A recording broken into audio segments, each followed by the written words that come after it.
Hey all, welcome back to my new channel. Today we'll be doing an oil change on this beautiful 2015 Toyota Tacoma equipped with a 4-liter V6 engine. Please remember that I'm not in any way affiliated with any automotive manufacturer. All opinions expressed are my own and all the trademarks are the property of their respective owners. Alright, let's pop open the hood. So before you start the oil change, it's best to warm up the vehicle to full operating temperature, and that will help the oil drain quicker and more completely and remove as many contaminants as possible out of the engine and lubricating system. Now these trucks have enough space to just crawl under them and do the oil change, but in my case I'm going to lift it up so that I can film better and show you what I'm doing. If you're going to be lifting it up, you need to lift it up by the frame. So anywhere on the frame, front or back of the frame, and I would, if you're lifting it on 4 points, spread those 4 points out as wide as you can so that the center of gravity is in the middle between all those 4 points and the truck doesn't tip over.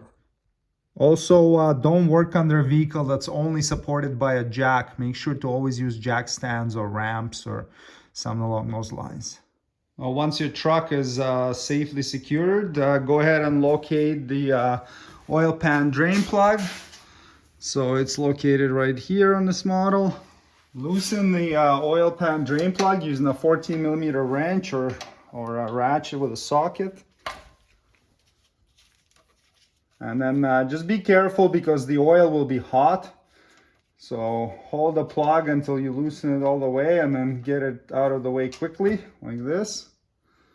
And let all the oil drain out. When the oil flow slows down to a drip or a trickle, make sure you get rid of this gasket here before we put the drain plug back in. So I just use a screwdriver and tap on it like that. Make sure there are no remnants of the old gasket, and then take your drain plug, make sure there are no remnants of the old gasket on it. If any are there, clean them off, scrape them off. Put on the new drain plug gasket and reinstall it and tighten it to 30 foot-pounds.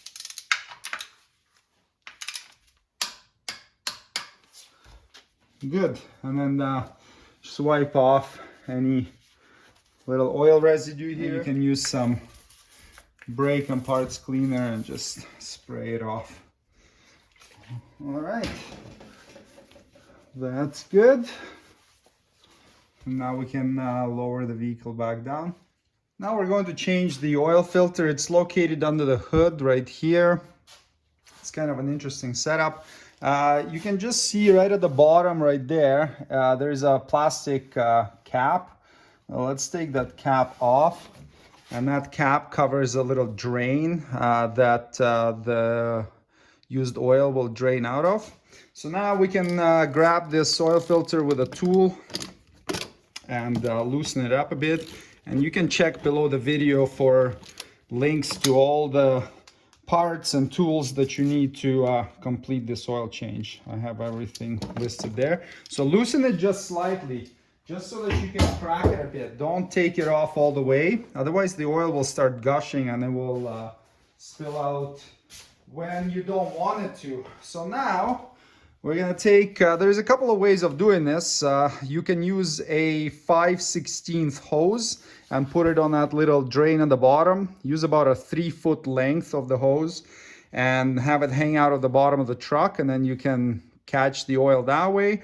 Or you can use just a water bottle or any sort of container like that and put it underneath. Now, let's get this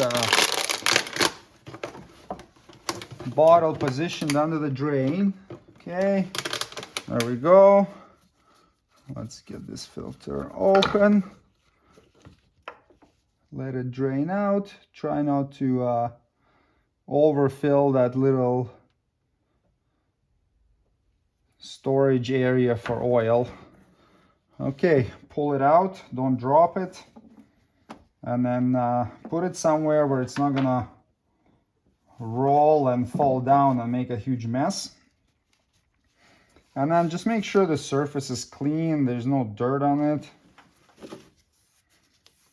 And once you're satisfied with how nice and clean it is, open the box for the new filter.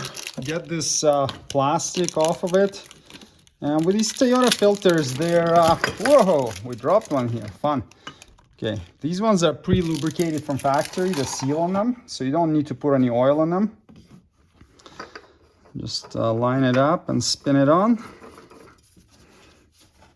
And then tighten 3/4 turn after it contacts the gasket. And now that you've cleaned off the oil residue with your brake and parts cleaner, you can take out the bottle out of here. Try not to drop it and spill it, and get rid of this used oil. Now you can reinstall the little cap that sits on a drain spout at the bottom. There's also a reference torque for these of 13 foot-pounds, but I don't really see anybody torquing them. You definitely can. Let's get the oil filler cap off and install a threaded funnel. Makes it a lot more convenient to fill without spilling. And now you can go ahead and fill it with your preferred 5W30 engine oil. At least here in North America, that's what it requires, is 530. Says so on the cap as well, right there. So depending on your configuration, if it's a two-wheel drive, it will take 4.5 liters or 4.8 US quarts. Or if it's a four-wheel drive, it will take 5.2 liters or 5.5 US quarts. So let's fill it up with the appropriate amount. After you fill it, remove the funnel and reinstall the cap. And now we will start the engine and let it run for 10-15 seconds so that the oil can circulate around.